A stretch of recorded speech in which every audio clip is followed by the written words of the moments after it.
TVN24 news নেটওয়ার্কের নিয়মিত আয়োজন দ্য ভিউজ অনুষ্ঠান থেকে আপনাদের সবাইকে স্বাগত জানাচ্ছি আমি রানা আহমেদ।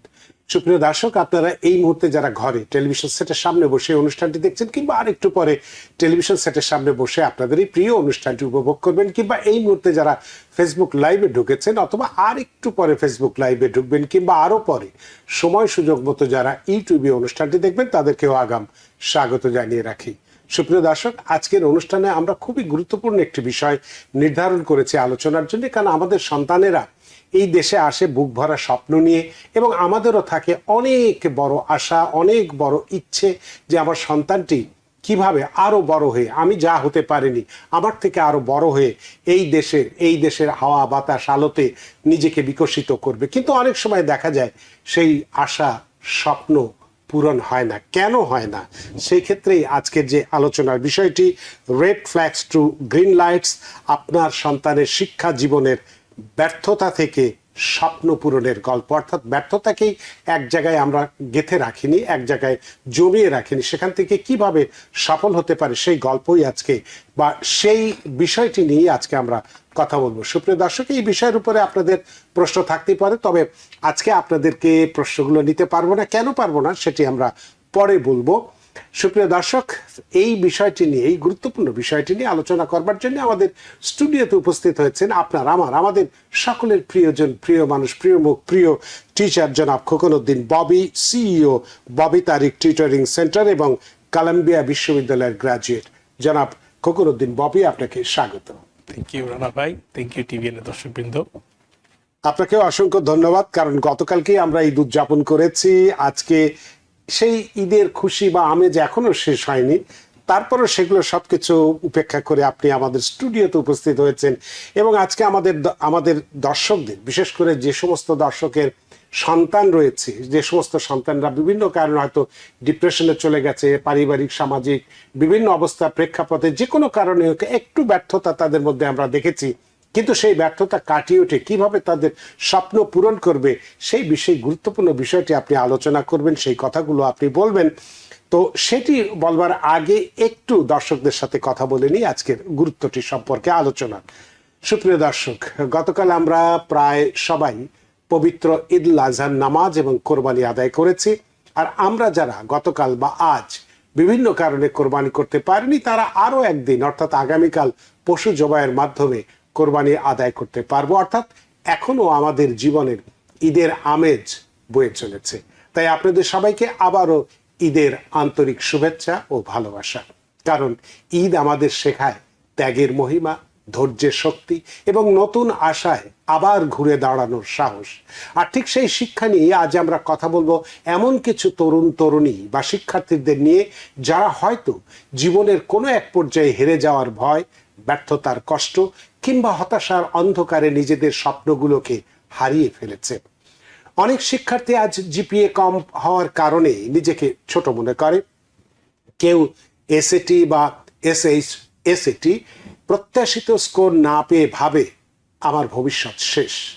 কেউ ভালো স্কুল কলেজে ভর্তি হতে না পেরে নীরবে কান্না করে। আবার কেউ পারিবারিক অশান্তি, অর্থনৈতিক সংকট, ডিপ্রেশন কিংবা দীর্ঘদিন পড়াশোনা থেকে দূরে থাকার কারণে নিজের আত্মবিশ্বাস হারিয়ে ফেলে। তারা ভাবতে শুরু করে, আমি আর পারবো না, আমার স্বপ্নগুলো বুঝি এখানেই থেমে গেল। কিন্তু সত্যিই কি তাই? জীবনের সবচেয়ে সুন্দরতম বাস্তবতা হলো একটি খারাপ রেজাল্ট কখনো একজন মানুষের ভবিষ্যৎ নির্ধারণ করে না। একটি ব্যর্থতা কখনো পুরো জীবনকে থামিয়ে দিতে পারে না। আর একজন শিক্ষার্থীর স্বপ্ন কখনো শেষ হয়ে যায় না যদি সে আবার উঠে দাঁড়ানোর সাহস খুঁজে পায়। আবার অনেক সময় একজন ভালো শিক্ষক, একজন কেয়ারিং মেন্টর, দু একটি অনুপ্রেরণামূলক কথা কিংবা একটি সিনসিয়ার রিকমেন্ডেশন লেটার একজন ভেঙে পড়া শিক্ষার্থীর জীবনকে সম্পূর্ণ বদলে দিতে পারে। কারণ একজন সত্যিকারের শিক্ষক শুধু পড়ান না, তিনি একজন হতাশ শিক্ষার্থীর চোখে আবার ভবিষ্যতের আলো জ্বালিয়ে দেন। তিনি শেখান, তুমি ব্যর্থ নও, তুমি শুধু এখনো তোমার গন্তব্যে পৌঁছাওনি। ব্যাস, এটুকুই যথেষ্ট তার ঘুরে দাঁড়ানোর জন্য। সুপ্রিয় দর্শক, তাই আজ এই অনুষ্ঠানে আমরা জানার চেষ্টা করব কিভাবে ডিসিপ্লিন, মোটিভেশন এবং সঠিক গাইডেন্স একজন হতাশ শিক্ষার্থীকেও আপনার স্বপ্ন দেখাতে শেখায়, কিভাবে সেকেন্ড চান্স একজন শিক্ষার্থীর জীবনকে আবার অন্ধকার থেকে আলোর পথে নিয়ে যেতে পারে, এবং কিভাবে একজন শিক্ষক একটি পরিবার ও একটি ইতিবাচক পরিবেশ একজন শিক্ষার্থীর হারিয়ে যাওয়া আত্মবিশ্বাস ফিরিয়ে এনে তার পুরো ভবিষ্যৎ বদলে দিতে পারে। তাই আজ যারা নিজেকে ব্যর্থ ভাবছে, আজ যারা মনে করছে তাদের জন্য আর কোনো সুযোগ নেই, আজকের এই অনুষ্ঠানটি বিশেষভাবে তাদের জন্য, কারণ হয়তো আপনার জীবনের সবচেয়ে সুন্দরতম অধ্যায়টি এখনো শুরুই হয়নি। তো দর্শক, চলুন শুরু করা যাক আজকের মূল আলোচনা, red flags to green lights, আপনার সন্তানের শিক্ষা জীবনের ব্যর্থতা থেকে স্বপ্ন পূরণের গল্প। জনাব খোকনউদ্দিন ববি, আজকের এই যে আলোচনার বিষয়বস্তু, তার ছোট্ট একটু ভূমিকা আমি দিয়েছি, হয়তো তার মধ্যে অনেক কিছু আছে, বোঝবার আছে, অনুধাবন করবার আছে, কিন্তু যে কথাগুলো আমি বলেছি হয়তো এটা তত্ত্ব মনে হতে পারে, আপনার কাছে বাস্তবতা চাইব, উত্তরগুলো চাইব, যেটা আপনি একজন শিক্ষক হিসেবে দীর্ঘদিন আপনার শিক্ষকতার অভিজ্ঞতা, এবং এই অভিজ্ঞতার আলোকে অনেক শিক্ষার্থী আপনি দেখেছেন যাদের মধ্যে এই যে কথাগুলো বললাম, হতাশার যে চিহ্নগুলো বললাম, সেগুলো অনেক দেখেছেন আপনি, এবং সেই শুধু দেখাটাই নয়, অনেকে সেখান থেকে বেরিয়ে এনে তাদের স্বপ্ন পূরণ করেছেন। সেই জায়গায় আপনার প্রশ্ন যে আজকাল অনেক শিক্ষার্থী জিপিএ কম হওয়া বা এসএটি বা এসএটি লো স্কোর যদি যাদের আছে, পাওয়ার পর মনে করে যে তাদের ভবিষ্যৎ শেষ। একজন শিক্ষক হিসেবে আপনি তাদেরকে কি বলতে চান ঘুরে দাঁড়ানোর জন্য? অবশ্যই, থ্যাংক ইউ রানা ভাই, খুবই গুরুত্বপূর্ণ একটা প্রশ্ন। কারণ একটা লো অ্যাভারেজ অথবা লো এসইটি স্কোর অথবা এসএইচএসইটি স্কোর যেটাই বলুন না কেন, এইটা একটা রিপোর্ট কার্ড, এটা শুধু একটা স্টুডেন্টদের একটা পারফরমেন্স শো করে, কিন্তু একটা স্টুডেন্টের যে অ্যাকচুয়াল পার্সোনালিটি অথবা পটেনশিয়াল, এইটার মাধ্যমে পুরাটা এখনো 100% তুলে ধরা যায় না। সেই জন্য কোনো স্টুডেন্টদের হতাশ হওয়ার জরুরি না।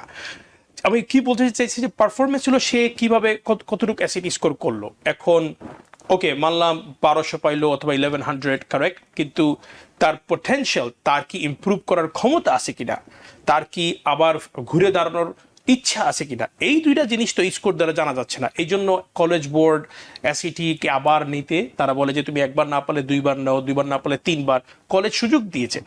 সো তখন পরের বার যদি স্টুডেন্ট খুব ভালো করে, ধরেন সে একটা ডিটারমিনেশন হইলো, ডিসিপ্লিন হইলো এবং ভালো স্কোর করলো, এটা দ্বারা প্রমাণ পাইলো, ধরেন প্রথমে পাইলো 1100, পরে পাইলো 1400, এই যে 300 ডিফারেন্স, এইটা তখন একটা কলেজ বুঝতে পারে তার একটা গ্রোথ আছে, তার একটা পটেনশিয়াল আছে, রাইট?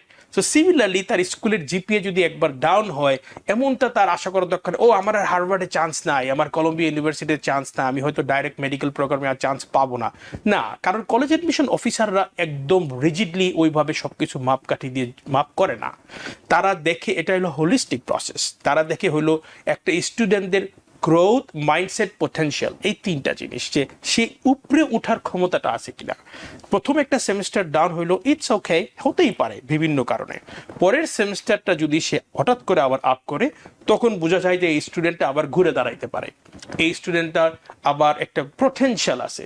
সে এই জন্য কোনো স্টুডেন্টেরই ইন এ নাটশেল আমি বলবো, মানে এটা অনেক বড় বিষয়, কিন্তু বলবো আত্মবিশ্বাস, যেটা কনফিডেন্স, এইটা হারানোই যাবে না। এইটাই তার জীবনের সবচেয়ে বড় ফিউয়েল। যেমন গাড়ি তেল ছাড়া চলে না, একটা মানুষ আত্মবিশ্বাস ছাড়া চলতে পারে না। সো এটা তার ধরে রাখতেই হবে। এবং কলেজ এটাই দেখতে চায়, সে জবে অ্যাপ্লাই করলো, জব এটা দেখতে চায়, বিভিন্ন জায়গায় এটা দেখতে চায়। তার মানে আপনি যে কথাটি বললেন তার সারমর্ম দ্বারা এরকম যে একবার ব্যর্থ মানে জীবন শেষ নয়, ঘুরে দাঁড়ানোর অনেক সুযোগ আছে, এবং সেই সুযোগ আপনারা তৈরি করে থাকেন। তো আপনার কাছে দ্বিতীয় যে প্রশ্নটি আমি করতে চাই, যারা ভালো স্কুল বা কলেজে ভর্তি হতে পারেনি, অনেকেই তো চায়, স্বপ্ন দেখে, স্টুডেন্টও দেখে, স্টুডেন্টের গার্ডিয়ান যারা আছে তারাও দেখেন, তো যে ভালো স্কুল বা কলেজে ভর্তি হতে পারেনি তাদের জন্য যেটা আপনি বললেন সেকেন্ড চান্স বা তৃতীয় বা চতুর্থবারের সুযোগ, এই দ্বিতীয় সুযোগ কতটা গুরুত্বপূর্ণ? অবশ্যই অনেকটা গুরুত্বপূর্ণ, কারণ তার এইটা দ্বারাই তার নিজস্ব পটেনশিয়ালটা মাপ করা যায়। ধরেন প্রথমে একটা ভালো স্কোর করলো না, অথবা ভালো স্কুলে চান্স পাইলো না, এখন সে কি করবে? ওকে, তার একটা স্কোর থাকলো এসএটিতে 1200, অথবা এসএইচএসএটি স্কোর প্রথমবার সে পারলো না, ধরেন 400 কত, এইটা দেখানোর পরে দেখানো যায় তার এখন বর্তমান অবস্থাটা কি। জাস্ট একটা পিকচার তুললে যে এরকম একটা মানুষের ছবি দেখা যায়, এরকম তার ঠিক বর্তমান পারফরমেন্সটা দেখা যাইতেছে। কিন্তু হিউম্যান বিইং পারফরমেন্সে সীমাবদ্ধ নয়, তার পটেনশিয়াল আছে, তার গ্রো হওয়ার ক্ষমতা আছে, আল্লাহ আমাদের অনেক কিছু দিছে, অনেক পাওয়ার দিছে। ওই পাওয়ারটা তারা দেখতে চায় কলেজে বলেন অথবা ভালো স্কুলে বলেন, ওইটা কিভাবে তারা দেখাবে? যেটা বললাম, ঘুরে দাঁড়াইতে হবে, আবার মোটিভেশন নিয়ে তারা আরেকবার ট্রাই যদি করে এবং ওটা যদি খুব ভালো স্কোর হয়, তখনই তার এই পোটেনশিয়াল যেটা আছে, যে সে যে পারে, এইটা ভাইসা ওঠে। এই পোটেনশিয়াল জিনিসটাই কিন্তু স্টুডেন্টরা মিসআন্ডারস্ট্যান্ড করে, বুঝছেন না ভাই? শুধু প্যারেন্টস, স্টুডেন্টরা, প্যারেন্টসরাও, তারা শুধু একটা রিপোর্ট কার্ড দেখে বোঝে ওকে এইটাই তোমার মেইন বর্তমান অবস্থা। অ্যাকচুয়ালি নাও, তার ভিতরে একটা হিডেন পটেনশিয়াল থাকতে পারে। ওইটা দেখানোর জন্য হইলেও স্টুডেন্টদের আবারও জাম্প দেওয়া উচিত এবং ভালো করার ট্রাই করা উচিত। এবং যদি সে ভালো দেখাইতে পারে, যেমন এসএটি স্কোর ভালো হোক, যদি করতে পারে, তার মানে তার পটেনশিয়ালটা আছে, এটা আগে হিডেন ছিল, অথবা তার রাইট গাইডলাইন ছিল না, অথবা তার রাইট মেথডটা ছিল না। যে আপনি যেটা বললেন যে এখন তোমরা হারায় যাও না, এটা জাস্ট তোমরা রাইট মেথডটা পাও নাই, সেই রকমই তারা মেথডটা সেটা পায় নাই। সিমিলারলি এসএইচএসসিটি, যেটা New York City specialized high school আমরা বলি, আমাদের বাংলাদেশের সমাজে এটা খুব popular. Stuyvesant high school, Bronx science high school, Brooklyn tech high school, এগুলোতে যাওয়ার জন্য বাচ্চারা বা প্যারেন্টসরা খুবই একদম উদ্যোগী। ওই স্কোরটা এই বছর যারা চান্স পায় নাই, তাদের জন্য হতাশ হওয়ার কিচ্ছু নাই। আমার অনেক স্টুডেন্টই প্রথমবার না চান্স পেলে আমরা দেখছি পরের বার চেষ্টা করে অবশ্যই চান্স পায়। এই যে বললাম যে প্রথমবার হয়তো খামখেয়ালির কারণে হোক, বিভিন্ন কারণে হোক, স্ক্রিন টাইমে হোক, মোটিভেশন না থাকার কারণে হোক, একটা হোঁচট খেয়ে ফেলছে। কিন্তু এই হোঁচটটা সামটাইমস লাইফের জন্য আরো বেশি জরুরি। তাকে এটা কি সজাগ করে, তাকে এটা ট্র্যাকে আনে, মোটিভেশন আনে, এবং সে নিজের আত্মবিশ্বাসও পায় যে আরে আমি তো আসলে পারি, আমি জানতাম না যে আমি পারি। এবং পরের বার ট্রাই করায়, নেক্সট ইয়ারে তারা ট্রাই করতে পারবে এবং আবার সুযোগ আছে ভালো স্কুলে চান্স পাওয়া। এবং এই সেকেন্ড টাইম ট্রাইটা আসলে প্রত্যেকটা স্টুডেন্টদের মানসিকভাবে ঢুকানো উচিত যে আমি একবার না পারলে জন্য সেকেন্ড টাইম মাস্ট ট্রাই করি। কারণ ওই যে বললাম, পটেনশিয়াল হলো মোর ইম্পর্টেন্ট রিপোর্ট কার্ডের থেকে, পারফরমেন্স হলো রিপোর্ট কার্ড, কিন্তু পটেনশিয়াল হলো সেকেন্ড ট্রাই। এই যে রিপোর্ট কার্ডের যে কথাটি বললেন, সেটা নিয়ে একটি প্রশ্ন আপনাকে করতে চাই যে একজন শিক্ষার্থীর এই যে রিপোর্ট কার্ড কি তার পুরো ভবিষ্যৎটাই নির্ধারণ করে, নাকি এর বাইরেও তার অনেক সম্ভাবনা থাকে বা থাকতে পারে? না, অবশ্যই বাহিরে অনেক সম্ভাবনা আছে। এই জন্যই তো ইউনিভার্সিটিগুলো শুধু রিপোর্ট কার্ডের উপরে অ্যাডমিশন ডিসিশন দেয় না, কারণ ইউনিভার্সিটির ফর্মুলাটাও সেম, যে রিপোর্ট কার্ড হলো একটা পারফরমেন্স, কিন্তু বাহিরে কি কি আছে, সে কতটুকু ক্রিয়েটিভ, তার লিডারশিপ স্কিল আছে কিনা, তার কমিউনিকেশন স্কিল এখনকার জগতে সবচেয়ে ইম্পর্টেন্ট। কারণ প্যান্ডেমিকের পরে কমিউনিকেশন স্কিলটা, কারণ কমিউনিকেশন স্কিল যার ভালো, সে বিজনেসেও ভালো, সে ডিল ক্লোজ করতেও ভালো, সে ভালো লয়ারও হইতে পারে, সে ভালো ডাক্তারও হইতে পারে, সে ভালো টিচারও হইতে পারে, কারণ তার বোঝানোর ক্ষমতা বেশি। শুধু এইটাই না, যে এআই ওয়ার্ল্ড যে আসতেছে, যার কমিউনিকেশন স্কিল ভালো, সে এআই কে ভালো কমান্ডও করতে পারে ভালো আনসারের জন্য। সেই জন্য কমিউনিকেশন স্কিল এখন one of the most important factor. এখন যার কমিউনিকেশন স্কিল একটু ভালো, তার যদি জিপিএ রিপোর্ট কার্ড একটু ডাউন থাকে, নো প্রবলেম, তার একদিকে ডাউন আর একদিকে আপ।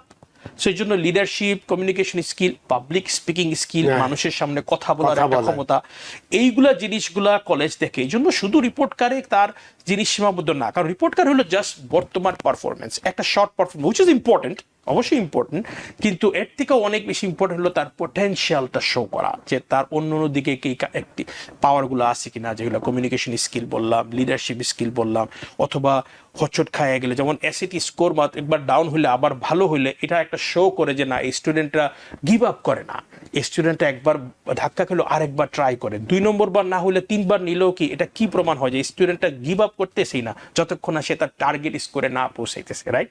সো সামটাইমস আমরা এই জিনিসগুলো দিয়েও আমাদের পটেনশিয়ালটা প্রুভ করতে পারি। সো আনসার ইয়েস, যে রিপোর্ট কার্ডটা একদম নট দ্য অনলি থিং, এখানে আরো কিছু আছে। তো অনেক সময় দেখা যায় যে আমাদের পারিবারিক কারণেই হোক বা মানসিক দিক থেকেই হোক বা সামাজিক কারণেই হোক, অনেক শিক্ষার্থী দেখা যায় যে পড়াশোনা থেকে বেশ খানিকটা দূরে থাকে। এরকম একজন শিক্ষার্থী কিভাবে আবার, আপনি যেভাবে বললেন, সে কিভাবে শুরু করতে পারবে? ওকে, সো সামটাইমস আমি যেটা দেখছি আমার কোচিং সেন্টারে, একটা এক্সাম্পল যদি আমি তুলে ধরি, যে আরেকটা স্টুডেন্ট এরকম তার মতো ছিল, কিন্তু এখন তার চেঞ্জ হয়েছে, একটা গল্প, মানে রিয়েল গল্প, তখন তারা এটা দেখে যেভাবে উৎসাহিত হয়, জাস্ট নর্মাল পেপ টক দিয়ে ওই রকম তাদের নাড়ানো যায় না, বুঝতে পারছি? যেমন ধরেন একজন স্টুডেন্ট, তাকে দেখলাম যে সে হাল ছেড়ে দিতেছে, তার আসতেছে না, এবং কি বলতেছে যে আমি ফিল করতেছি সে একটু ডিস্টার্বড, মানে পড়াশোনায় মনোযোগী নাই, কিন্তু প্যারেন্টসের প্রেশারে আমার এখানে আসছে, তখন আমি মাঝে মাঝে বলি যে বকাঝকা না, তখন তার দরকার গাইডেন্স এবং ইমোশনাল সাপোর্ট। একাডেমিক সাপোর্টের থেকেও ইমোশনাল সাপোর্ট তখন বড় হয়ে দাঁড়ায়।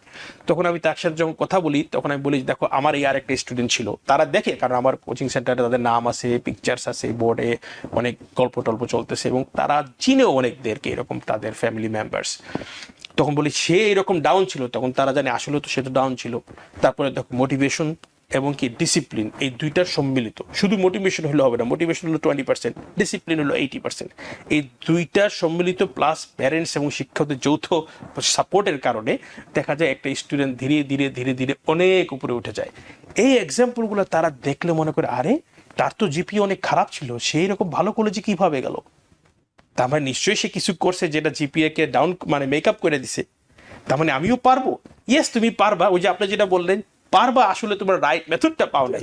এটা খুব পাওয়ারফুল একটা সেন্টেন্স আপনি বলছেন প্রথমেই শুরুর আগে, এটা খুবই পাওয়ারফুল। যে অনেকেই পারে না, মনে করে আমি বোধহয় পারবো না। না না না, এই রাইট ফর্মুলাটা, সূত্রটা এখনো তারা পায় নাই।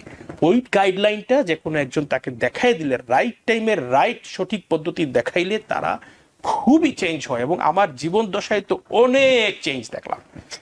আপনার এই আলোচনার, এই অল্পক্ষণের আলোচনার মধ্যেই আপনি একটি শব্দ একাধিকবার ব্যবহার করেছেন, সেটি হচ্ছে মোটিভেশন এবং ডিসিপ্লিন।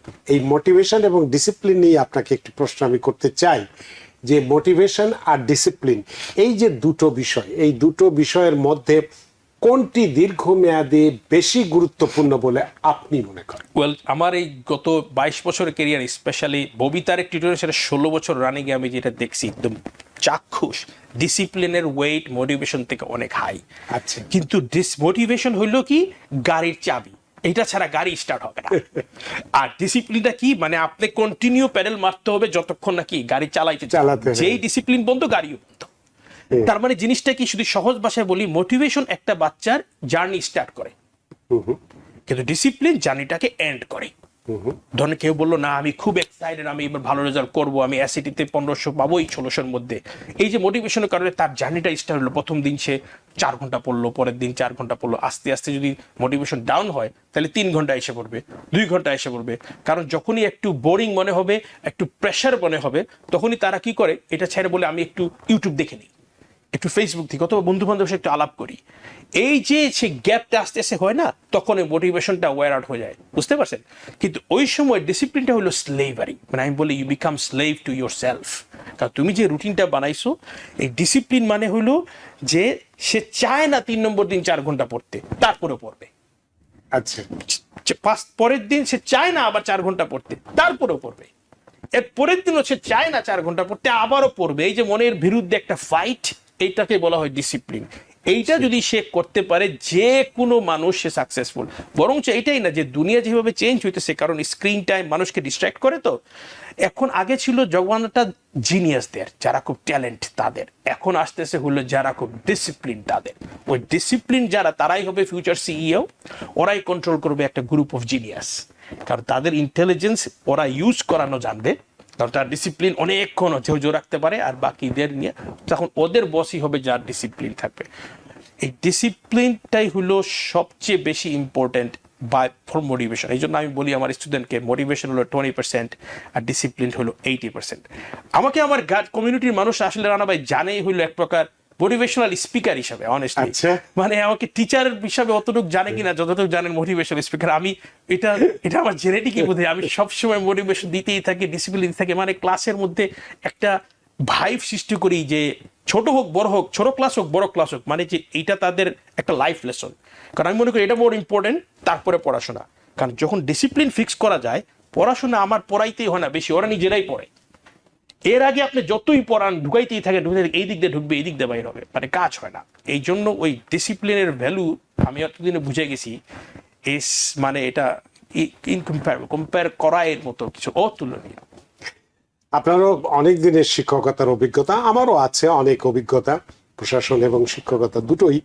তো আপনি যেটা মোটিভেশনের কথা বলছেন, আমরা দেখেছি আমার থেকে আপনার আরো বেশি এই বিষয়টা অভিজ্ঞতা আছে, যে অনেক স্টুডেন্টকে আমরা দেখি খুব জোরে সোরে শুরু করে পড়াশোনা, খুব দেখা যায় খুব আগ্রহ নিয়ে পড়া শুরু করে দিল, কিন্তু কিছুদিন পরই দেখা যাচ্ছে যে তাদের মোটিভেশনের মধ্যে একটু ভাটা পড়ে গেছে, এটা হারিয়ে ফেলছে, কেন? কারণ বেশিরভাগ ডিসিশনটা হলো ইমোশনাল, আচ্ছা, নট স্ট্রাকচারাল। তারা যেই ডিসিশনে নেই, যেমন হঠাৎ করে অনেকে বলে না যে অ্যামাজনে ওকে দেখো টাকা বানানো যায়, লেটস ডু ইট, অথবা একটা বিজনেস শুরু করে দিল বাচ্চারাই অথবা বড়রাই, কিন্তু তাদের যদি কোনো প্ল্যান না থাকে যে ঠিক আছে এই বিজনেসে শুরু করবো, এটার জন্য প্ল্যান একটা থাকতে হবে না, স্ট্র্যাটেজি, তাইলে কি হয় যে কোনো সময় একটু প্রেশার পড়লেই বিজনেস কি ডাউন হয়ে যায়। কারণ বিজনেসটা পুরাটাই তার বিল্ট ইন ইমোশনাল, ইম্পালসিভ, মানে আমি করবো, ওই দেখো অমুক করছে টাকা বানাইতেছে আমি করবো, এইরকম আর কি। বিটকয়েন স্টক মার্কেটে যেটা দেখি হয়, আমার এমপ্লয়িরাও একই কেস, আমার স্টুডেন্টরাও যারা একটু হাই স্কুলে একই কেস, তারা স্টক মার্কেটে টাকা ঢালতেছে, কোনো কিছু রিসার্চ নাই, জাস্ট ইম্পালস, ইমোশন, ও অমুক টাকা বানাইছো। মাঝে মাঝে আমার এমপ্লয়ীদের সাথে কথা বলি, কয়েকদিন পরে তুমি যে টাকা ঢালছিলা 5,000 বিটকয়েনে, কত টাকা বানাইছো, মানে সে বলে আমি নেগেটিভে আসি। কি মানে নেগেটিভ? টাকা দিয়েছে কাগজ হয়ে গেছে। এক্স্যাক্টলি, আরো ডাউন হয়ে গেছে। বলে তুমি না বলো এটা খুব ভালো হবে, ইনকাম হবে, আমি তুমি তো সব টাকা এখানে যা কামাইলো ওখানে ঢেলা দিলা। বলে যে ও আমি তো ভাবছি আমার ফ্রেন্ড বলছে টাকা বানাবে, বলছি তুমি কি রিসার্চ করছো? নো, জাস্ট অমুক করছে এই জন্য আমি করি। এই জিনিসটা এই জমানার বাচ্চাদের মধ্যে একটু বেশি, এই জন্যই মোটিভেশনটা ডাউন হয়। কারণ তারা একটা ইমোশনাল ডিসিশনটা নেয়, হঠাৎ করে আমি খুব পড়াশোনা করবো 8 ঘন্টা প্রথম দিন, 10 ঘন্টা, পরের দিন ঠাস করে 4, 2 দিন পরে 1, তারপর আবার নাই, এমন নাই একদম টাচই নাই। এর চেয়ে বরং যদি একটা সিস্টেমে বাচ্চারা এটা করে, মোটিভেশন প্লাস সিস্টেম, তাইলে মোটিভেশনটা ডাউন হয় না। যেটা ডিসিপ্লিন আর কি, যে আমি দরকার নেই আমার 8 ঘন্টা ডেইলি পড়া, আমি 2 ঘন্টা করে পড়বো, জাস্ট 2 ঘন্টা। সেই 2 ঘন্টায় যদি পড়ে, যে তার মনে না চাইলেও পড়ে, যেটা বললাম যে পরের দিন পড়তে মনে চাইতেছে না, কিন্তু আমি তারপরে শো আপ হবো, পড়বো, এইটার নামে হলো ডিসিপ্লিন। আর মনে চাইলে এটার নাম হলো মোটিভেশন। এইটা যদি তারা কন্টিনিউ করে, দেখবেন সে যদি 2 মাস এরকম পড়ে ভার্সেস আরেকজন যদি 2 সপ্তাহ খুব বেশি পড়ে, যে 2 মাস কম কম পড়ে পড়লো ডিসিপ্লিনই, তার স্কোর সর্বদাই সবসময় ভালো থাকে। তাহলে সেক্ষেত্রে আপনি নিজেই বললেন যে যতটা না আপনি শিক্ষক, আমি জানি, আমরা জানি শিক্ষক হিসেবে আপনি অনেক সুনাম আপনার, কিন্তু আপনি নিজেই বলছেন যে শিক্ষকের থেকে আপনি মোটিভেশনাল স্পিকারের এটাই আরো বেশি আপনার কাছে আছে। তাহলে সেক্ষেত্রে এই যে যে ধরনের কথা বললাম আমরা, যে শুরু করলো খুব জোরে সোরে, তারপর হতাশ হয়ে গেল, এই যে হতাশ হয়ে যাওয়া যে ছেলে মেয়েগুলো বা শিক্ষার্থীদের ভেতরে, আবার কিভাবে আপনি স্বপ্ন দেখাবেন যে না তুমি পারো? শিওর, তারপরে আবার ওই যে ঠিকভাবে, মানে তার আত্মবিশ্বাসটা যেন না যায়। যেটা বললাম যে আত্মবিশ্বাস হলো গাড়ির তেলের মতো, গাড়ি যেরকম তেল ছাড়া চলতে পারে না, আত্মবিশ্বাস ছাড়া মানুষ কিন্তু ডিপ্রেস হয়ে যায়, ও আমি বুঝতে পারবো না। এটাই কিন্তু মেইন ওয়ার্ড, আত্মবিশ্বাস, সেলফ কনফিডেন্স যাকে বলা হয়। সেলফ কনফিডেন্সটা বাড়ানোর জন্য দরকার ওদের সাথে আবারও বসা, মোটিভেশন। কারণ বারবার গাড়িতে তেল যেরকম বারবার বলতে হয়, মানুষেরও মোটিভেশন কিন্তু বারবারই দিতে হয়, one time is not enough. বুঝতে পারছেন? ওই রকম তাকে আবার বসতে হবে, বকাঝকা না, গাইডেন্স। তাকে এই তুই করতে পারলি না, স্পেশালি আগের আমলে অনেক বেশি বকাঝকা হইতো, এখনকার বাচ্চারা তো একটু সেন্সিটিভ, ওদেরকে একটু গাইডেন্স দিয়ে বসে যে তুমি পারবা। তো ওরা যদি, এবং কি তারা শুধু পারবা না, একটা সিস্টেম করে দেওয়া, যে সিস্টেমটা তার আগে ছিল না, মানে একটা ডিসিপ্লিন, রুটিন। হ্যাঁ, এই রুটিনটা যদি না থাকে, তাই সে আবারও পড়ে যাবে, মোটিভেশন হারায় ফেলবে। যদি আমরা তাকে আবার মোটিভেশন দিয়ে যদি বলি যে তোমার, যে দেখো তুমি আগে ট্রাই করছো কিন্তু তোমার মেথডটা জানা ছিল না, আপনি যেটা বলছিলেন প্রথমে, আবার মানে এটা খুবই পাওয়ারফুল একটা সেন্টেন্স। যেই পারে নাই তার জন্যই উত্তর, যে আগে পারো নাই কারণ আসল মেথডটা জানো নাই। তুমি যদি এখন কেউ প্যারেন্টস বলেন, টিচার বলেন, মেথডটা বাতায় দেয় ডিটেলস, আর একটু ফলো আপ করে কয়েকদিন, তখন আর মোটিভেশনটা ডাউন হয় না। কারণ ছোট্ট ছোট্ট ভাবে সে দেখতে পারে যে আমার একটা ইমপ্রুভমেন্ট হচ্ছে। আমরা অনেক সময় শুধুমাত্র যে আমাদের সন্তানদেরকে বা একজন শিক্ষক হিসেবে ছাত্রকে অনেক সময় আমরা বকাঝকা করি বা ভুল বুঝে থাকি, কিন্তু তার পেছনে অনেকগুলো কারণ থাকে। একটা ছেলে এত উৎসাহ নিয়ে আসলো, পরবর্তীতে কেন এই ছেলেটি হতাশ হয়ে যাচ্ছে, ডিপ্রেশনে ভুগছে, তার পেছনে কারণ থাকে। এবং একটা বড় কারণ হচ্ছে ফ্যামিলি প্রবলেম হতে পারে, সেক্ষেত্রে মেন্টাল হেলথ হতে পারে। এইটি নিয়ে আপনাকে আমি একটু প্রশ্ন করতে চাই, যে যে পারিবারিক ঝামেলা বা মানসিক চাপের কারণে পড়াশোনায় পিছিয়ে পড়া শিক্ষার্থীর জন্য একজন শিক্ষক হিসেবে আপনি কি ভূমিকা পালন করতে পারবেন? এটা ভেরি গুরুত্বপূর্ণ, এক্সিলেন্ট একটা কোয়েশ্চেন আরাফ ভাই, এবং এটা নিয়ে আমি বহু বছর ডিল করছি, লাইক প্রবাবলি সো ডিপলি। কারণ প্রতিটা মানুষের অনেক ফ্যামিলি প্রবলেমস আছে, সামটাইমস স্টুডেন্টদের কিছু অ্যাডিকশন প্রবলেম আছে, ড্রাগ রিলেটেড হইতে পারে, কেউ কেউ ডিপ্রেশনে আছে, কেউ কেউ প্যারেন্টস ডিভোর্স হইতেছে, অহরহ। সামটাইমস প্যারেন্টস বাসায় ডিভোর্স না হলে ঘরে একটু টেন্স এনভায়রনমেন্ট থাকে, মারামারি হয়, ঝগড়া হয়, এতে বাচ্চাদের একটু এফেক্ট হয়। তখন তারা হোমওয়ার্ক জমা দেয় না ঠিক মতো, স্কোর আপ ডাউন হইতেছে। এই ধরনের কেসগুলো সামটাইমস বাচ্চাদের যে হাই স্কুল স্টুডেন্টদের বয়ফ্রেন্ড গার্লফ্রেন্ড থাকে কিন্তু তারা ডিসকাশন করতে পারে না, সামটাইমস তারা বুলির শিকার হয়, মানে স্কুলে বুলি করে, এগুলা শিকার করে। তখন আপনি নিজেই দেখতে পারবেন না, আমি টিচার হিসেবে দেখি তারা একটু ক্লাসে ডিস্টার্বড, মানে হোমওয়ার্ক আনতেছে না, আনলেও আমি যদি কোনো কিছু একটু বকাঝকাও করি সেটাও কাজে লাগতেছে না, প্যারেন্টসের বললেও কাজে লাগতেছে, মানে সে খুব মানে কোনো কিছু রিয়্যাক্ট করতেছে, তখন বুঝি সামথিং রং। তখন মানে ওই রকম ভাবে তার প্রতি অ্যাপ্রোচ হলে হবে না ট্রেডিশনালি, তখন আমি তাকে আলাদাভাবে নিয়ে কথা বলি কিভাবে তাহলে সেটা হ্যান্ডেল করছেন। এক্স্যাক্টলি, এই জন্য আমি মনে করি একটা শিক্ষক শুধু তার স্টুডেন্টের কথা শোনা ইম্পর্টেন্ট না, তার নীরবতাটাও বোঝা ইম্পর্টেন্ট। আমি তার নীরবতাটা দেখে আমি বুঝি সামথিং হ্যাপেনিং, এটা হলো সাইলেন্ট টক। তখন আমি তাকে নিয়ে যাই আমার অফিসে যে হোয়াট ইজ হ্যাপেনিং। তখন আস্তে আস্তে আমার স্টুডেন্ট আমার সাথে ইমোশনালি কানেক্ট হয়ে তারা পুরো মাঝে মাঝে কাঁদে, চোখ দিয়ে পানি পড়তে থাকে, এবং তখন তারা শেয়ার করে, আমি বলি I am with you, you not alone, আমি তোমার সাথে আসি। তখন মাঝে মাঝে তাদের কোনো পরিবারের প্রবলেম হলে এটা শেয়ার করে, প্যারেন্টসের প্রবলেম, গার্লফ্রেন্ড বয়ফ্রেন্ডের প্রবলেম হলে শেয়ার করে, অ্যাডিকশন প্রবলেম হলে শেয়ার করে, স্ক্রিন টাইম প্রবলেম। কোনো সময় স্টুডেন্ট আমাকে বলে, ববি তুমি অনেক মোটিভেশন দাও, আমি নিজের সাথে ফাইট করি ভালো মতো পড়ার, কিন্তু আমি স্ক্রিন থেকে নিজেকে সরাই আনতে পারতেছি না। লিটারালি আমার কয়েকটা স্টুডেন্ট বলছে যে আমি ভিডিও গেম থেকে সরে আনতে পারতেছি না, আমি পড়তে চাই আজকে কিন্তু আমার অটোমেটিক হাত চলে যায় ওইখানে, অথবা আমার মানে আমার শরীরে কিরকম করে আমার যদি ফোনে না যায়, কিন্তু তারা ফাইট করতেছে। তখন আমার তাদের সাথে একটু বসে তাদের সাথে কথা বললে তারা ফিল করে ইমোশনালি বেটার, ও ওকে ইমোশনাল লাইট, কথা বলার পরে আমাকে বলে now I feel lighter. So ওইভাবে তাদের সাথে কথা বলাটা প্রথমত হলো প্রাথমিকভাবে জরুরি, এবং প্যারেন্টসদের উচিত কানেকশন করা। প্যারেন্টস যদি ডিটাচ থাকে, মানে যদি স্টুডেন্টরা মনে করে প্যারেন্টস আমার নিরাপদের জায়গা না বরং ডেঞ্জারাস জায়গা, তখন তারা শেয়ার করবে না। কারণ আমরা বাংলাদেশি প্যারেন্টসরা সামটাইমস রিয়াক্ট করি, এই তুই কেন লিখে ড্রাগ খাইস, ড্রাগে আছিস, অথবা কেন ওই মেয়েটার সাথে কথা বলছিস, অথবা কেন সারাদিন, তখন তারা একটু ভয় পেয়ে যায়, তারা শেয়ার করে না, না এটা বললে বাবা মা আরও রাগ করবে।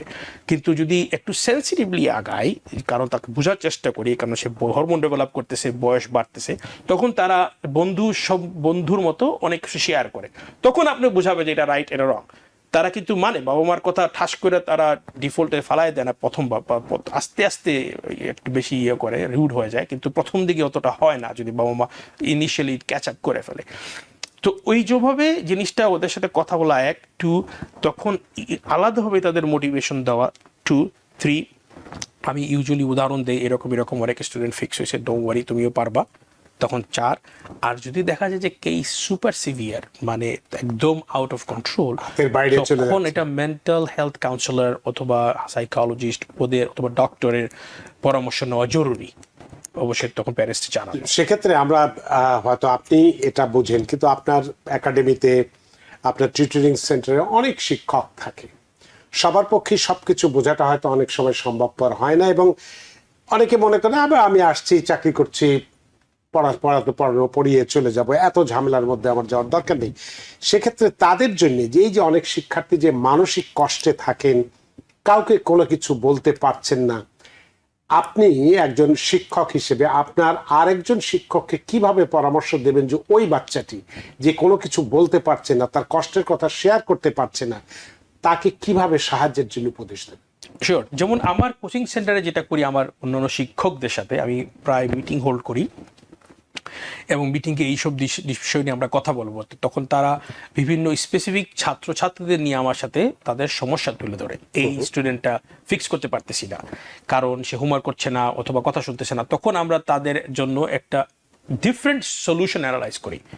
সো এইসব শিক্ষকদের জন্য আমার অ্যাডভাইস হবে যে জেনারেল সলিউশনে না গিয়ে স্পেসিফিক সলিউশন, এক এক স্টুডেন্টের জন্য এক এক রকম সলিউশন, রাইট।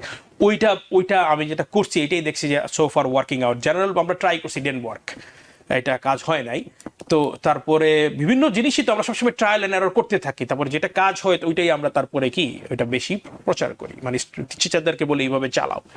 সো যেটা সোফার হয়েছে যে ইউনিক স্টুডেন্টদের জন্য, যেমন ফর এক্সাম্পল একটা উদাহরণ দিই, যেমন কেউ স্টুডেন্ট আছে প্রথম সপ্তাহে হোমওয়ার্ক করে নাই, পরের সপ্তাহে করে নাই, 3 নম্বর সপ্তাহ, কারণ প্যারেন্টসে তখন আমরা এরকম কল করা অলমোস্ট বন্ধই করে দিছি এখন, কারণ আগে ছিল কল করলে প্যারেসে, এখন তারা প্যারেসের কথাও দেখা যেতেছে কি মানে ইমিউন হয়ে গেছে, মানে অ্যান্টিবায়োটিকটা কাজ করতেছে না। তখন আমরা বলি ঠিক আছে নো প্রবলেম, প্যারেসটা তো দায়িত্ব আমাদের হাতে দিয়ে দিছে, will take care of it. আমরা কোনো বকাঝকা কিছুই করি না, আমরা বলি নো প্রবলেম, তুমি হোমওয়ার্ক করো নাই, জাস্ট এখানে ক্লাস শেষে বসে হোমওয়ার্ক করতে হবে বাস। তখন তারা অনেক স্টুডেন্ট আমার কথা ফালাইতে পারে না, এই একটা থ্যাংক গড যে গুণ আছে। তারা যতই হোক সোফার আমি দেখছি যে প্যারেস এসে বলবো ভাই আমার কথা শুনবো না, আপনার কথা শুনবো, মানে ফালাইতে পারবো না। আমি কিন্তু করা বাসে কিছুই বলি না ভাই, জাস্ট বলি তুমি কিন্তু ক্লাসে করে যাবা। ওরা অনেক কষ্ট করে ও মেন, তারপরে সে বসে করে, এবং পরের দিন এটা দেখা যায় যে আস্তে আস্তে কইরা নিয়ে আসতেছে, চেষ্টা করতেছে, আদা সাদা হোক আর যাই হোক কইরা নেওয়ার চেষ্টা। প্রথম দিন অর্ধেক করলে আমরা বলি good, that is an approach. বেশি হোমওয়ার্ক দিনে প্রথম একটু একটু দিই যেন সে ফিল করে যেন আমি কিছু করতে পারছি, উৎসাহটা বাড়ানো, উৎসাহ দেবো। আস্তে আস্তে আস্তে আস্তে তারা হয় কি, যখন মনে করে আই কুড ডু ইট, তখন তারাই নিজেরা ঠিক হয়। টেক্স টাইম, কেউ কারো একটু তাড়াতাড়ি ফিক্স হয়, কারো কারো একটু সময় লাগে, এভরিবডি ডিফারেন্ট। সেজন্য তার মানে আপনি যেটা বলতে চাচ্ছেন যে আমরা বাবা মা যারা আছি তাদেরকে তো আমাদের সন্তানরা সবসময় দেখছে, বুঝছে আমার অবস্থানটা কি, সেটাও তারা জানছে, বুঝছে। সেখানে অনেক সময় তারা অনেক কিছু জানে, মানে করতে চায় না, তারা কথা শুনতে চায় না, কিন্তু একজন শিক্ষক তাকে বাবা মার অনেক উপরে স্থান দেয় এবং সে যেটা বলে সেটাই শোনে। এবং সেক্ষেত্রেই যেটি হচ্ছে যে আপনার শিক্ষকদের পরামর্শ সেটি থাকবে যে বাচ্চাদেরকে নিজের করে আপন করে নিয়ে তাকে পাশে বসিয়ে তার কথাগুলো বের করে তাকে সমাধান দেওয়া। এক্ষেত্রে আপনার কাছে এবার একটি প্রশ্ন করতে চাই যে শুধুমাত্র একাডেমিক সাপোর্ট এটা না, বরং ইমোশনাল সাপোর্ট, এবং এটা আজকের শিক্ষার্থীর জন্য কেন এতটা জরুরি? অনেক জরুরি, কারণ আগে যেরকম একাডেমিক্যালি স্টুডেন্টরা নিজেই স্বতন্ত্রভাবে পড়াশোনা করতে, আজকাল তো ডিস্ট্রাকশন আর সোশ্যাল মিডিয়া স্ক্রিন টাইমের জন্য ওইটা তারা চাইলেও পারতেছে না অনেক ক্ষেত্রে। এই জন্য ইমোশনালি কিন্তু তারা এফেক্ট হয়, যেটা আমাদের সময় ছিল না, বুঝছেন, বুঝতে পারছেন ডানা ভাই, যে আমরা অত সোশ্যাল মিডিয়াতে এফেক্টেড হই নাই, কারণ সোশ্যাল মিডিয়া কিন্তু ইমোশনটাকে এফেক্ট করে। হ্যাঁ, কারণ দেখতেছে ও আমার বন্ধু এটা করতেছে, তার সাথে নিজেকে কম্পেয়ার করে। সো এই জন্য ইমোশনাল সাপোর্টটা জরুরি ওই সমস্যাগুলো সমাধানের জন্য। একটা উদাহরণ দিই, একাডেমিক সাপোর্ট হলো ধরেন আমি একটা বাচ্চাকে অঙ্ক শিখাইতেছি, তাকে দেখাইলাম ও তুমি এইভাবে অঙ্কটা করো, ঠিক আছে, আমি কিন্তু সাপোর্টটা দিলাম একাডেমিক্যালি, সে এটা বুঝলো যে এইভাবে তুমি হোমওয়ার্কটা নাও, ক্লাস ওয়ার্কটা নাও। কিন্তু ইমোশনাল সাপোর্ট হলো সে যখন এটা পারতেছে না, ও আমি তো এটা পারি না, ও আমি ফোনে চলে গেলাম, ও আমার ভালো লাগতেছে না, তখন ইমোশনাল সাপোর্টটা হলো তুমি প্রথম হলো don't worry, you could do it, you are not the only one, আরো অনেক বাচ্চারাই তোমার মতো আছে, আমরা এখানে তোমাকে সাপোর্ট দিব। সো কিভাবে সাপোর্ট দিব, ধরেন সামটাইমস আমি এটা সাইডে রেখেই বলি লেটস টক, মানে জাস্ট বলি forget about this, let's talk, how is life, এটা সেটা, কারণ তারা আমাকে জানে যে আমি নট জাস্ট টিচার, আমি অলসো মেন্টর। সো মেন্টর হিসেবে তাদের পার্সোনাল সমস্যাগুলো সমাধান করার সমস্যাগুলো বোঝার চেষ্টা করি, কারণ একাডেমিকের সাথে পার্সোনাল সমস্যা পুরা জড়িত। পার্সোনাল সমস্যা একাডেমিক জিনিসগুলোকে এফেক্ট করে, তাই না? সো ওইটা যখন বুঝি যে তার ঘরে একটা সমস্যা হইতেছে, সে ভাল লাগে না পড়াশোনা, কারণ কি সামটাইমস দেখা যায় কি তাদের গোল নাই, যে এত পড়াশোনা করে কি হবে, সে বলে এত পড়াশোনা করে কি হবে, এই দেখো অমুক তো অনেক বড় লোক, সে কলেজ ড্রপ আউট, এই এক্সাম্পল গুলো দেয়, অমুক তো বাস্কেটবল প্লেয়ার, সে তো পড়াশোনাই করে নাই, আমিও তো। তখন বুঝতে পারছি তারা ওইগুলা সোশ্যাল মিডিয়া থেকে পিক আপ করে এটা এফেক্ট হইতেছে মানসিক ভাবে। কিন্তু আমি তখন বলি যে জীবনটা ওঠার জন্য ল্যাডার দরকার হয়, রাইট? সো এই ল্যাডারটাই হলো পড়াশোনা। কেমন তুমি হয়তো এখানে এই পজিশন পড়াশোনা করলা, হয়তো এটা ইউজ করবা না লাইফে, কিন্তু এই গ্রেড এবং দিয়েই তোমার ভালো একটা কলেজে যাইতে হবে। ভালো কলেজ কেন? ভালো নেটওয়ার্ক। শুধু যে ভালো এডুকেশন তাই না, কিন্তু ভালো কলেজ মানে ভালো কানেকশন, ভালো নেটওয়ার্ক, গুড পিপল। এইটা যখন তাদের মাথায় ঢুকে বলে ও রিয়েলি, কয় হ্যাঁ ভালো কানেকশন আছে বলেই তো ভালো কলেজ থেকে ভালো জব বেশি পায়। তো তোমার এটা করতে হবে ওই পর্যায়ে যাওয়ার জন্য, তুমি লাইক করো আর না লাইক করো, তখন তার ভিতরে একটা সেন্স আসে, একটা গোল বানানোর। তাহলে আমি গোল কি করতে পারি? তখন আমি জিজ্ঞেস করি তুমি কি হতে চাও, ইঞ্জিনিয়ার, ডাক্তার, না বলে আমি গাড়ির মেকানিক হতেছি, গাড়ি, আই লাভ কার্স। শিওর? তাহলে এরকম তো কোনো পড়াশোনা নাই? অবশ্যই আছে, মেকানিক্যাল ইঞ্জিনিয়ারিং, তুমি গাড়ি বিল্ড করতে পারবা। একসময় তুমি তোমাকে একটা বিজনেস কোর্স নিয়ে তুমি ওই পর্যায়ে বিজনেস নিজের ওন করতে পারবা। এই যে তাদের এইসব কথাবার্তা, তাদের মনে হয় যেন তারা তাদের জীবন ফিরে পেয়েছে, মানে সামথিং তারা যেটা লাইক করে ওইটার সাথে পড়াশোনাটাও জড়িত। এই লাইকের সাথে পড়াশোনাটা জড়িত করলে পড়াশোনাটাকে তারা পছন্দ করা শুরু করে। প্রথমে কিন্তু ছিল 10 মিনিট আগে আই ডোন্ট লাইক, আমার ভালো লাগে না। এখন সে আস্তে আস্তে বুঝতেছে এটার সাথে তার যেটা লাইক করে একটা কানেকশন আছে। এই জিনিসগুলা আমাদের যদি একটু বেশি বেশি কথা বলি তাইলেই কাজ হয়। এটা আমার অনেক ট্রায়াল অ্যান্ড এরর করতে করতে আমি এটা বুঝতে পারছি এটা একসাথে আমি যেমন মানে বই পড়ে মুখস্থ করে এইসব সলিউশন পাই নাই। এটা বিরাট মানে এভরি স্টুডেন্টের সাথে কথা বলে কার সাথে কোনটা কাজ হয় এই নাও। মানে এই প্রশ্নটা আপনাকে আমি করতে চেয়েছিলাম যে শুধুমাত্র শিক্ষক নয়, একজন মেন্টর এবং একজন গাইড, সে একজন শিক্ষার্থীর জীবনে অনেক বড় পার্থক্য তৈরি করে দিতে পারে। বড় অনেক, যেটা আপনি বললেন যে সে পড়তে চায়নি বা সে বলছে আমি গাড়ির মেকানিক হতে চাই, তো মেকানিক হতে গেলেও যে মেকানিক্যাল ইঞ্জিনিয়ারিং পড়ে খালি গাড়ির সারা নয়, গাড়ি তৈরি করতে পারবা, একটা নতুন মডেল বানাতে পারবা, ইত্যাদি ইত্যাদি। অর্থাৎ সেক্ষেত্রে একজন মেন্টর, শিক্ষক, মেন্টর বা গাইড হিসেবে গুরুত্বপূর্ণ ভূমিকা পালন করে। আপনার আলোচনার মধ্যে দিয়ে সেটা আমরা পাওয়া গেল। এবার আপনার কাছে একটু জানতে চাই যে একাডেমিক প্রিপারেশন, প্রস্তুতিটা যদি আমরা কথা বলি, যদি কারো দুর্বল হয় তাদের জন্য ইফেক্টিভ স্টাডি স্ট্র্যাটেজিটা কি হতে পারে? প্রথমত নাম্বার ওয়ান হলো ভোকাঝকা না গাইডেন্স। কারণ তারা অলরেডি মানসিকভাবে একটু দুর্বল থাকে যে আমি পারতেছি না, কারণ একাডেমিকলি দুর্বল, মানে দেখে সবসময় ক্লাসে হয়তো স্কোর একটু বন্ধু বান্ধবের সাথে কম পায়, আর প্যারেন্টসরা তো অবশ্যই ঝাড়ি টাড়ি দিবেই। সো কেউ তাদের বেশি একটা অ্যাপ্রিসিয়েট করে না। তখন হয় কি, যে আত্মবিশ্বাস যেটা বললাম, সেলফ কনফিডেন্স, যে গাড়ির তেলের মতো ওইটা কমে আসে। আর গাড়ির তেল কমলে গাড়ি তো চলতে সমস্যা, এরকম তারও চলাটা সমস্যা হয়ে যায়। তো প্রবলেমটা হলো এইটা, কিভাবে আত্মবিশ্বাসটা বাড়ানো যায়। এখন আমরা সলিউশনটা খুঁজি। প্রথমত হলো দুর্বল স্টুডেন্টের সমস্যাটা হলো কি একাডেমিকে না, বেশি হলো কি আত্মবিশ্বাস। কারণ আত্মবিশ্বাসটা আপগ্রেড করলে সে পড়াশোনা এমনি নিজে নিজেই একটু ট্রাই করে আর একটু বেশি মোটিভেশন দেয়। তখন আমরা যেটা করি, প্রথমত একটা রুটিন বানায় দেয়। ওই যে যেন খালি এমনি বললে ওটা পড়ো, কারণ তারা আসলে জানে না কিভাবে পড়তে হয়।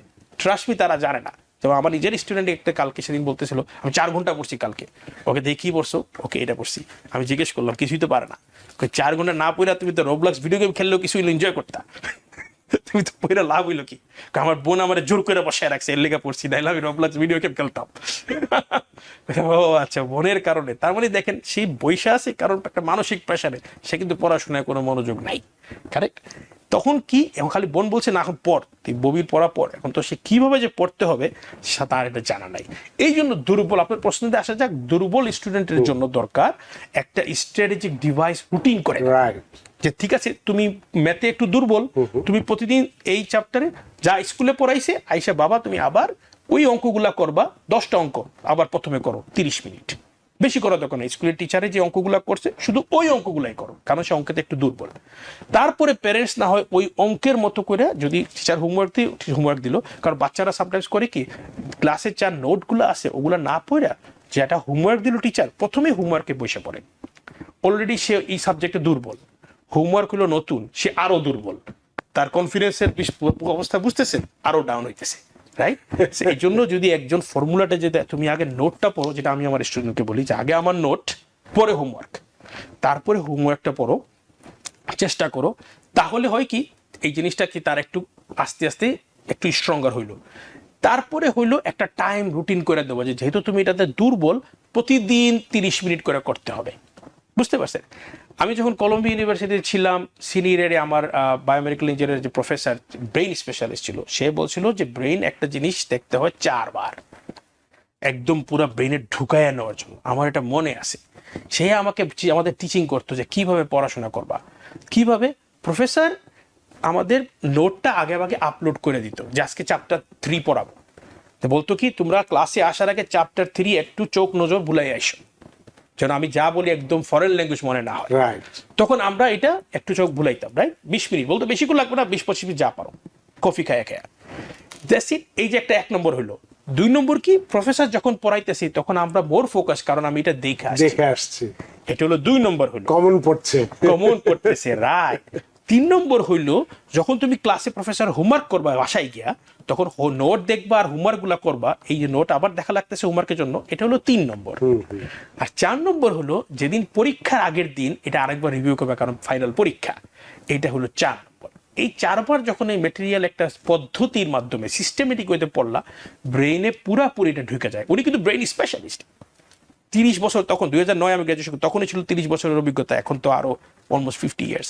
তাহলে বুঝেন আমরা তখন ওইটাই আমার ছাত্রছাত্রীদের আমি প্রায় করি, যারা দুর্বল তারা যদি একটা জিনিস 4 বার দেখানো যায় সামহাও, তাইলে তো আর হয়ে গেল। মানে ওইখানে স্ট্র্যাটেজিটা তৈরি, আমাদের হাতে সময় নেই, 1-2 মিনিট সময় আছে, তারপরেও একটু একটা প্রশ্ন করতেই চাই 1-2 মিনিটের মধ্যে আপনি যদি উত্তরটা দেন। Sure. যারা যে সমস্ত ছাত্ররা প্রথমবার ব্যর্থ হচ্ছে, আপনিও বলেছেন দ্বিতীয়বার বা তৃতীয়বার সুযোগের ক্ষেত্রে রিকমেন্ডেশন লেটার একটা আছে, এই বিষয়টা খুবই একটা গুরুত্ব বহন করে। এটা কিভাবে আপনি বলবেন যে একজন এই ব্যর্থ হওয়া ছেলে মেয়ে যারা দ্বিতীয়বার সুযোগ পেয়েছে, এই রিকমেন্ডেশন লেটারটা কতটা গুরুত্ব বহন করে? সবচেয়ে বেশি, মানে তার অ্যাসেট স্কোর বলেন, জিপিএ বলেন, লেটার বলেন, একটা রেকমেন্ডেশন লেটার এই স্টুডেন্টের ক্ষেত্রে সবচেয়ে মোর পাওয়ারফুল। এটা যদি বুঝতো স্টুডেন্টরা, কলেজ অ্যাডমিশন অফিসার যদি দেখে যে একটা রেকমেন্ডার সে স্পেসিফিকভাবে লিখে দিতেছে এই স্টুডেন্টটা আগে ছিল দুর্বল, এখন এইভাবে সে ইমপ্রুভ হয়েছে, এক্সাম্পল দিয়েছে আগে সে অঙ্কগুলো পারতো না, এখন এই পদ্ধতি অবলম্বন করার কারণে তার স্কোর 20 পয়েন্টস ইমপ্রুভ হয়েছে। স্টোরির মতো, গল্পের মতো, নট জাস্ট তার এভারেজ, এটা গল্পের মতো উদাহরণ দিয়ে। এই রেকমেন্ডেশন লেটার খুবই পাওয়ারফুল, এটা ক্র্যাক অল দ্য কোডস, তখন তার আগের সব রেড ফ্ল্যাগ গ্রিন লাইট। তার মানে এই ক্ষেত্রে এই রিকমেন্ডেশন লেটারটা অত্যন্ত গুরুত্বপূর্ণ ভূমিকা পালন করছে। রাইট, কিন্তু জেনারেল রেকমেন্ডেশন না, ওই রেকমেন্ডার তার লেখা দিতে হবে তার আগে দুর্বলতা ছিল, এখন আর নাই।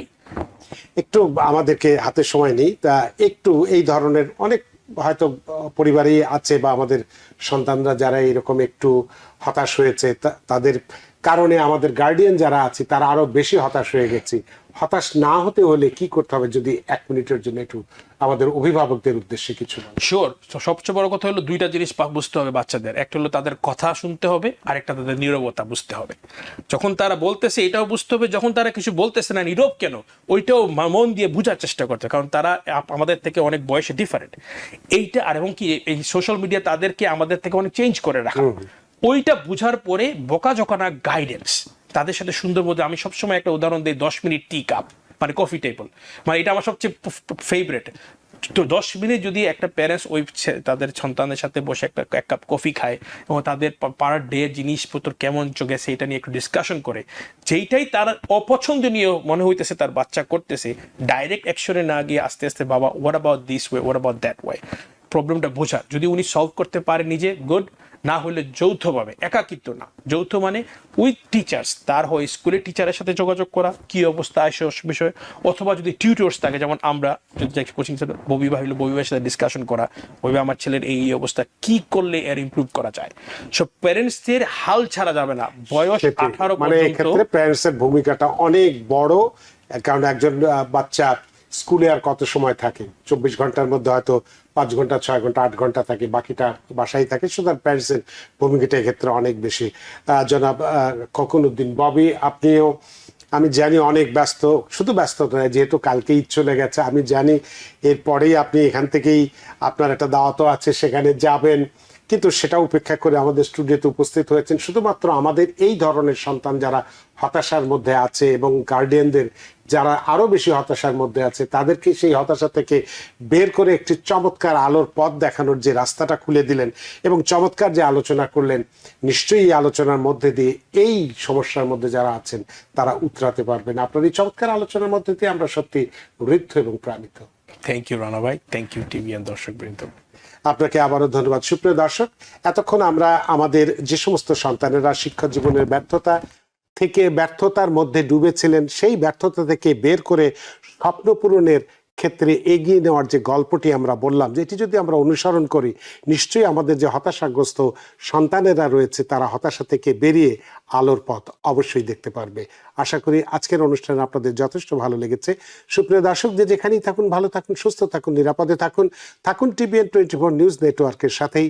শুভ সন্ধ্যা এবং আবারও ঈদ মোবারক।